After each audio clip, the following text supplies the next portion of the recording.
მართალია რომ მას პროპორციული სიით ეკუთვნის პარლამენტში შესვლა, თუმცა ასეთი პრეცედენტი არ ყოფილა, რომ პარლამენტარს ეთქვას უარი თავის მანდატზე და შემდეგ პროპორციული სიით ხელახლა შემოსული იყოს პარლამენტში და ვფიქრობ, ქართული ოცნებაც არ არის ის პოლიტიკური პარტია, ვისაც ამის აუცილებლობა აქვს დღეს, რომ ხელმეორედ შემოიყვანოს დეპუტატი. ბატონ ვალერი, როგორც ვიცით, ბატონმა ზაქრომ უარი თქვა პარლამენტში შემოსვლას და შემდეგი სიით ხართ თქვენ, თუ აპირებთ რომ შემოხვიდეთ პარლამენტში?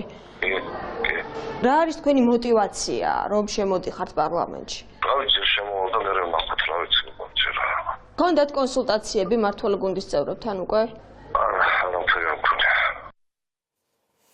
ფორმალობა და ფარსი, რომელსაც ქართული ოცნება ირაკლი შოთაძის გენერალურ პროკურორად ხელახლა დანიშვნისთვის ატარებს, პროკურორობის კანდიდატები ქართული ოცნების მხრიდან შერჩებით დამოკიდებულებაზე საუბრობენ და დარწმუნებულები არიან, რომ კონკურსს, რომელიც ახლა ტარდება, მხოლოდ ფორმალური ხასიათი აქვს. ესეთი მარსაჯულება, რომ პოლიტიკური ინსტრუმენტი იყოს პროკურატურა, არ წაადგება ჩვენ სამშობლოს და ჩვენს ქვეყანას და მხოლოდ წაადგება იმ პოლიტიკურ სუბიექტს, რომელიც არის ქართული ოცნება. ამას 2-4-4-ია ზუსტად ეს პრინციპია ეხლა პოლიტიკაში მარსაჯულებაში. ამიტომ ეს ესე რომ არ იყოს, აუცილებელი არის, რომ სხვა კანდიდატი უნდა იყოს გარდა შოთაძისა და სხვა კანდიდატი ვინ იქნება უკვე, ხო? ეს უკვე საპროკურორო საპილოსია დამოკიდებული თუ რეალურად მიიღებს იმ გადაწყვეტილებას და უგულებელ ყოფენ როგორც საკანონმდებლო ორგანო, ასევე აღმასრულებელი ხელისუფლება იმ განცხადებებს, რა განცხადებებსაც ისინი აკეთებენ. აქ იღება კონსტიტუციის 65-ე მუხლი. რატომ იღება ახლა კონსტიტუციის 65-ე მუხლი? იქ წერია, რომ 6 წლის ვადით შეიძლება გაგრძელდეს პროკურორი, ხო, გენერალური. უკვე იგი გამწესებული იყო ამავე 6 წლიანი ვადით, რაც მიიღეს ეს კანონი და თითქმის 2 წელი იმუშავა. თუ კვლავ მოხდება მისი წარდგენა, გამოვა უკვე 8 წლამდე. ეს უკვე დარღვევაა. მოუწოდებს სახალხო დამცველსაც, სხვებსაც, რომ ეს საკითხი გაასაჩინონ და ჯობს ერთად დგომა. ტექნიკური უნივერსიტეტის ახლადარჩეული კანცლერის კარლო კოპალიანის მტკიცებით, მას ირაკლი შოთაძის მთავარი პროკურორის წარდგენაში მონაწილეობა არ მიუღია და გადაწყვეტილება აკადემიურმა საბჭომ მიიღო. მისივე თქმით, პროკურატურა ცივილური გზით ვითარდება. ირაკლი შოთაძე კი თანამდებობაზე ღირსეულ მოვალეობას ასრულებდა და მისი დამტკიცების შემთხვევაში ასე გაგრძელდება. არც კენჭისყრაში მიმიღია მონაწილეობა, აქედან გამომდინარე არც ხმა არ მიმიცია მის წარდგენაზე. მე ვთვლი, რომ სწორი გადაწყვეტილება მიიღო ტექნიკურმა უნივერსიტეტმა, მის წარადგინა ეს კაცი, სწორი გადაწყვეტილებას მიიღებს ურალესობა თუ ამ კაცს დაამტკიცებს. გაღიზიანება გამოიწვია იმ ადამიანების და იმ პოლიტიკური სპექტრის, რომლებიც ლოგიკურად ვერ იტანენ და არ უნდათ რომ შოთაძე იხილონ ისევ გენერალ პროკურორად. ჩვენი პროკურატურა მიდის სულ სხვა გზით. ანუ ის მიდის ცივილური გზით, რომ ადამიანები შეიძლება ოდიოზურად იყვნენ რაღაცნაირად გარეული დანაშაულში, მაგრამ თუ არ დაუმტკიცეთ დანაშაული, ისე არ ვიჭერთ. ირაკლი შოთაძის პროკურატურაში შესაძლო დაბრუნება უწყებასთან საგანგებო ბრიფინგით გააპროტესტა ანადოლიძე. მუზენაის საბჭოს არამოსამართლე წევრმა განაცხადა, რომ ქვეყანაში არაფერი იცვლება და პროკურატურა და სასამართლო ისევ სასამართლოს ხელისუფლება აკონტროლებს და ქართული ოცნების მიერ მართულია. ეს პროცესი არის ფარსი და სამწუხაროდ მიუხედავად 8 წელი ხელისუფლებაში ყოფნისა, ქართული ოცნების ხელისუფლების პირობებშიც მთავარი პროკურატურა და პროკურატურის პოლიტიკური ნეიტრალიტეტი რჩება ჩვენი სახელმწიფოს აქილევსის ქუსლად, ანუ სუსტ წერტილად. ბოლოს მე აი აქ ვიყავი ზაზა სარალიძის თავგანწირული პროტესტის დროს და მას შემდეგ სისტემურად საქართველოს პროკურატურაში არაფერი არ შეცვლილა.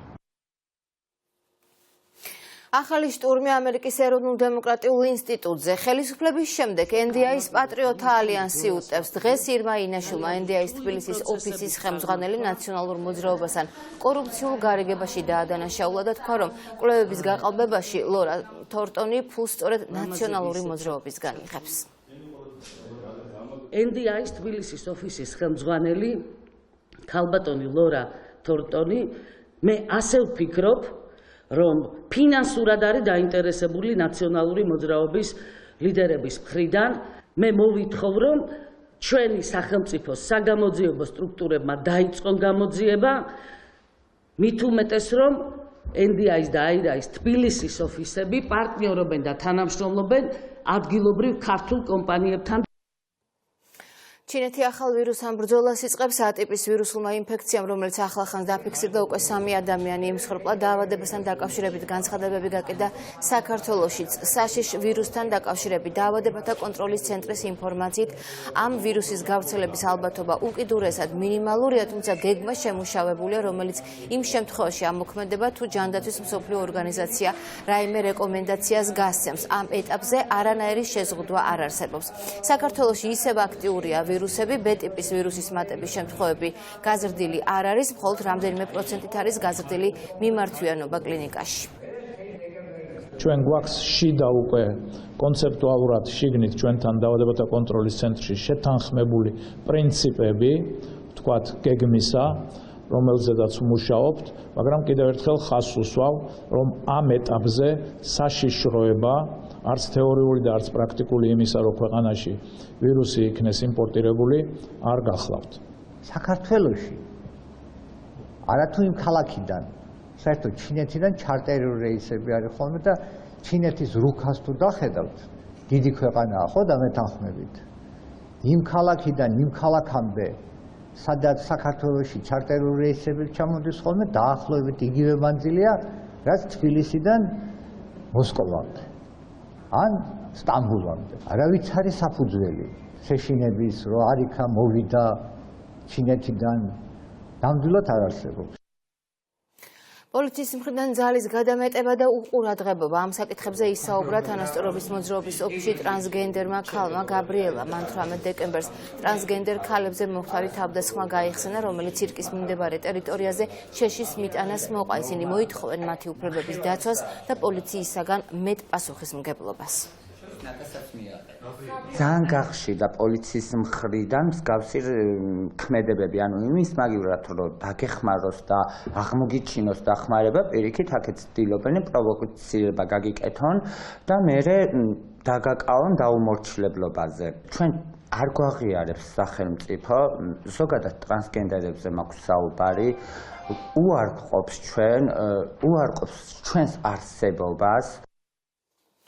არაბეტონყმობას სახელწოდების აქცია პერფორმანსი გაიმართა დღეს იუსტიციის სახლთან. აქციის მონაწილეები ბათუმი რივიერას მშენებლობას აპროტესტებენ. პროტესტის ნიშნად იუსტიციის სამინისტროსთან მდებარე ხიდზე მათ ბანერიც გადმოკიტეს. ისინი ხელისუფლებაზე, კონკრეტულად ეკონომიკის სამინისტროს მოუწოდებენ არ დაუშვან ბათუმში ცათამბჯენის მშენებლობა. აქციას შეუერთდნენ ანაზბაღის მცხოვრებლებიც და არასამთავრობო ორგანიზაციის წარმომადგენლებიც. აქტივისტები ამბობენ, რომ თუ პროექტი არ შეჩერდა, აქციები პერმანენტული გახდება. ვაპროტესტებთ იმ მშენებლობას, რომელიც იგეგმება ამ ტერიტორიაზე. მოვითხოვთ, რომ ის გახდეს მწვანე საჯარო სივრცე და არა ეგოისტური ბიზნეს და პოლიტიკური ელიტების დასასვენებელი ადგილი, ასე ვთქვათ. და მოვითხოვთ, რომ ის გაცემული მშენებლობის ნებართვა დაბრუნდეს უკან და სივრცე გადაიცეს ხალხს, ჩვეულებრივ მოსახლეობას და იქ იყოს მწვანე საჯარო სივრცე, რომელიც ხელმისაწვდომი იქნება თითოეული მოქალაქისათვის. ვითხოვთ, რომ იმ ადგილას არ მოხდეს ცათამბჯენის მშენებლობა, 6 ცათამბჯენის, რომელიც ჩაკეტავს ზღვის თვალს, რომელიც არის ეკოლოგიურად, ასე ვთქვათ, საფრთხის შემცველი, ვინაიდან ეკოლოგიურად საფრთხის შემცველი ამ ადგილზე ნებისმიერი ტიპის მშენებლობა. შესაბამისად, ჩვენი მთავარი მოთხოვნა არის, რომ ეს ადგილი დარჩეს საჯარო სივრცე და არ მოხდეს იქ კერძო ინტერესის ინტერვენცია. ჩვენ სრულ სოლიდარობას ვუცხადებთ ანაზბაღის მცველები, ახალგაზრდა მწვანეებს და თვლით, რომ მართლაც არ შეიძლება ბათუმი რივიერაზე ეს ცათამბჯენების აშენება და საერთოდ უნდა დამთავრდეს საქართველოში ეს ბეტონიზაცია და ხარს დაუჭერთ და სოლიდარობას გამოვუცხადებთ ყველას, ვინც გამოვა. ასეთი იყო ახალი ამბები ამ დროისთვის. მთავარი პირდაპირ ეთერში 6 საათზე დაბრუნდება. დროებით.